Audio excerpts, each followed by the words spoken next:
warahmatullahi wabarakatuh. Perkenalkan, nama saya Kamelia Kuswanti, NPM 1962201031. Baiklah, di sini saya akan menjelaskan proposal penelitian saya yang berjudul Pengaruh Pertumbuhan Penjualan, Perputaran Piutang, Perputaran Persediaan, Ukuran Perusahaan, Leverage, dan Perputaran Kas terhadap profitabilitas pada perusahaan manufaktur yang terdaftar di Bursa Efek Indonesia. Baiklah, langsung saja ke bab 1, yaitu adalah latar belakang. Industri manufaktur merupakan faktor utama bagi pertumbuhan ekonomi nasional dan juga menjadi sektor andalan untuk pemerataan pembangunan yang inklusif. Dikutip dari Simatupang dan kawan-kawan 2022, perusahaan industri merupakan perusahaan manufaktur yang mengelola bahan mentah menjadi barang setengah jadi, kemudian barang siap untuk dijual. Perusahaan makanan dan minuman merupakan salah satu kategori sektor industri yang berkembang pesat di Indonesia. Hal ini dapat dilihat dari jumlah perusahaan yang terdaftar di Bursa Efek Indonesia, dikutip dari Wulandari dan Gulkom 2018. Dinas Perindustrian mencatat sejauh ini pada tahun 2018 bidang makanan dan minuman memiliki opsi untuk berkreasi sebesar 7,91% atau melampaui kemajuan masyarakat yang sebesar 5,17%, dikutip dari Nainggolan dan kawan-kawan tahun 2022. Badan Pusat Statistik 2020 menyatakan bahwa ekspor nasional rentang waktu bulan Januari sampai bulan September 2020 sebesar 117,19 miliar. Sektor industri pengelolaan yang mendominasi cukup besar dalam ekspor nasional 2020 sebesar 80,5% atau 94,36 miliar, dan sisanya ada pada industri lain. Dalam industri pengelolaan terdapat industri makanan dan minuman yang menjadi penyumbang tertinggi ekspor nasional saat ini, yaitu sebesar 21,31 miliar. Industri makanan dan minuman memiliki cakupan dan klasifikasi yang sangat banyak, mulai dari produk hewani, ikan, dan produk nabati lainnya. Dikutip dari Firmansyah dan Ridwan 2021. Penelitian ini merupakan replikasi dari penelitian terdahulu yang dilakukan oleh Murtih dan kawan-kawan 2021 yang berjudul Pengaruh Pertumbuhan Penjualan, Perputaran Piutang, Perputaran Persediaan, Ukuran Perusahaan, dan Leverage terhadap profitabilitas. Yang membedakan penelitian ini dengan penelitian terdahulu adalah masih terdapat variabel yang lebih berpengaruh terhadap profitabilitas. Berdasarkan penelitian terdahulu, peneliti termotivasi untuk melakukan penelitian kembali dengan menambahkan variabel perputaran kas, dan penelitian ini dilakukan pada perusahaan manufaktur yang terdaftar di Bursa Efek Indonesia pada tahun periode 2015 sampai 2021. Berdasarkan uraian latar belakang di atas, maka peneliti mengambil judul penelitian dengan judul Pengaruh Pertumbuhan Penjualan, Perputaran Piutang, Perputaran Persediaan, Ukuran Perusahaan, Leverage, dan Perputaran Kas terhadap profitabilitas pada perusahaan manufaktur yang terdaftar di Bursa Efek Indonesia. Selanjutnya yaitu ada identifikasi masalah. Berdasarkan latar belakang di atas, maka dapat disimpulkan identifikasi masalah berikut. Yang pertama yaitu pertumbuhan perusahaan manufaktur sektor makanan dan minuman mengalami peningkatan. Yang kedua, dengan meningkatnya perusahaan manufaktur akan mempengaruhi profitabilitas pada perusahaan tersebut. Ketiga, peningkatan ini dipengaruhi oleh faktor-faktor yang mempengaruhi terhadap laba perusahaan. Selanjutnya yaitu ada rumusan masalah. Berdasarkan uraian latar belakang di atas, maka dapat dirumuskan beberapa permasalahan yang akan diteliti. Yang pertama adalah, apakah pertumbuhan penjualan berpengaruh terhadap profitabilitas? Yang kedua, apakah perputaran piutang berpengaruh terhadap profitabilitas? Yang ketiga, apakah perputaran persediaan berpengaruh terhadap profitabilitas? Yang keempat, apakah ukuran perusahaan berpengaruh terhadap profitabilitas? Yang kelima, apakah leverage berpengaruh terhadap profitabilitas? Yang keenam, apakah perputaran kas berpengaruh terhadap profitabilitas? Selanjutnya yaitu ada bab 2, yaitu deskripsi konseptual. Yang pertama yaitu pertumbuhan penjualan. Pertumbuhan penjualan merupakan ukuran kemampuan perusahaan untuk mengetahui peningkatan atau pertumbuhan penjualan dari tahun ke tahun. Pertumbuhan penjualan ditandai dengan peningkatan market share yang berdampak pada peningkatan penjualan dan profitabilitas perusahaan tersebut.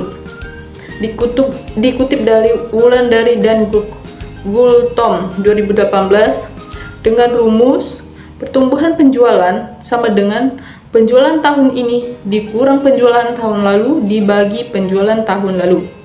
Yang kedua yaitu perputaran piutang. Perputaran piutang ialah jangka waktu yang diperlukan untuk dapat materialisasikan piutang menjadi kas.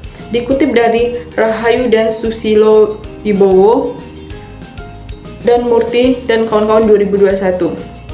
Dengan rumus perputaran piutang, penjualan bersih dibagi rata-rata piutang. Yang ketiga yaitu perputaran persediaan. Perputaran persediaan ialah rasio yang digunakan sebagai alat ukur untuk menilai seberapa dana yang diinvestasikan dalam bentuk persediaan mengalami perputaran pada suatu periode. Dikutip dari Murti dan kawan-kawan 2021 dengan rumus inventory turnover sama dengan harga pokok penjualan dibagi rata-rata persediaan. Selanjutnya adalah ukuran perusahaan.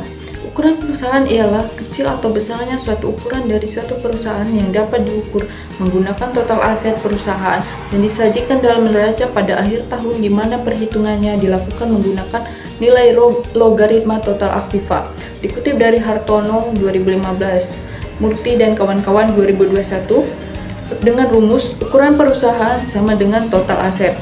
Yang kelima yaitu leverage. Leverage ialah suatu rasio yang dipergunakan untuk dapat mengukur seberapa besar penggunaan dana pada beban utang yang harus ditanggung oleh sebuah perusahaan yang sudah membiayai demi pemenuhan aset sebuah perusahaan. Dikutip dari Murti dan kawan-kawan tahun 2021 dengan rumus DER sama dengan total debt dibagi dengan total equity. Selanjutnya itu perputaran kas. Perputaran kas merupakan kemampuan kas dalam menghasilkan pendapatan sehingga dapat dilihat beberapa kali uang kas berputar dalam suatu periode. Semakin tinggi perputaran kas, maka akan semakin baik karena hal ini menunjukkan efektivitas dan efisien dalam penggunaan kas perusahaan.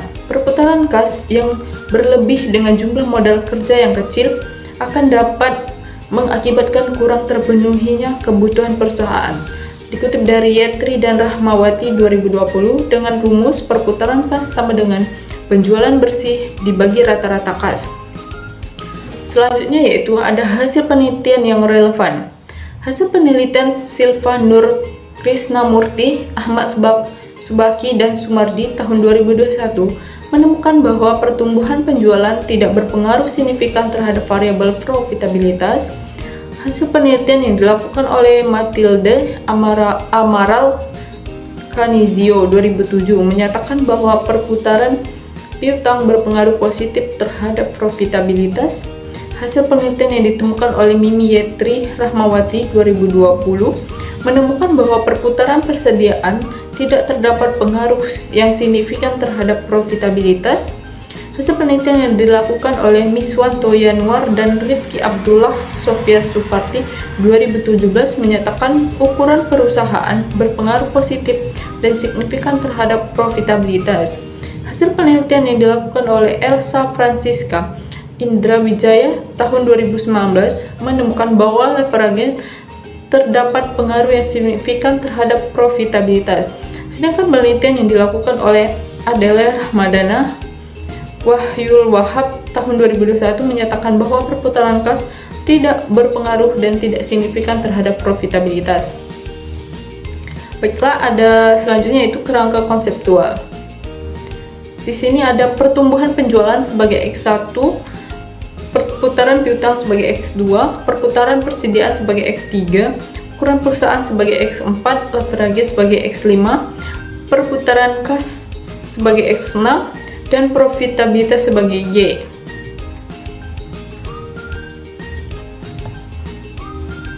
Selanjutnya yaitu ada hipotesis.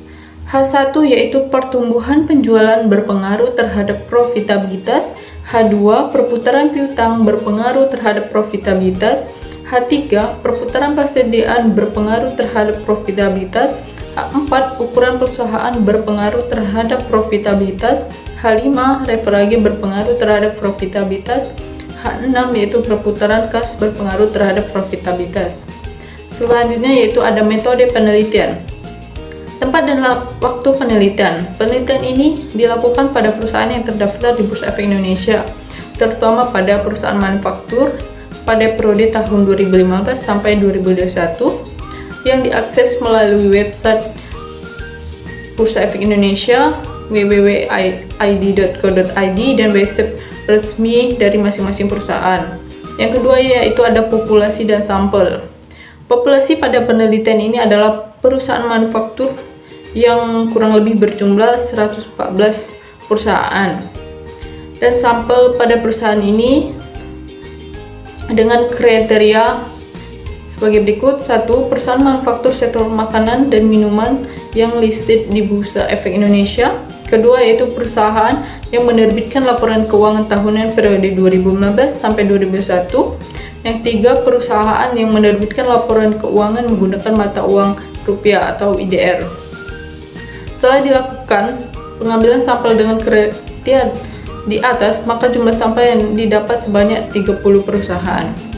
Yang berikutnya yaitu teknik pengumpulan data. Jenis penelitian ini adalah penelitian kualitatif. Data yang digunakan dalam penelitian adalah data sekunder. Berikutnya yaitu ada teknik pengolahan dan analisis data. Metode analisis yang dipergunakan pada penelitiannya adalah analisis regresi linear berganda dengan menggunakan software pengelolaan data SPSS. Analisis uji yang dilakukan dalam penelitiannya diantaranya berupa uji asumsi klasik, yaitu ada uji normalitas, uji autokorelasi, uji multikolonialitas, uji Hertford-Korshidas, dan uji regresi linear berganda, uji hipotesis, yaitu ada uji T dan uji F, dan uji koefisien determinan R2. Sekian yang dapat saya sampaikan. Saya akhiri, wabillahi taufiq wal hidayah. Wassalamualaikum warahmatullahi wabarakatuh.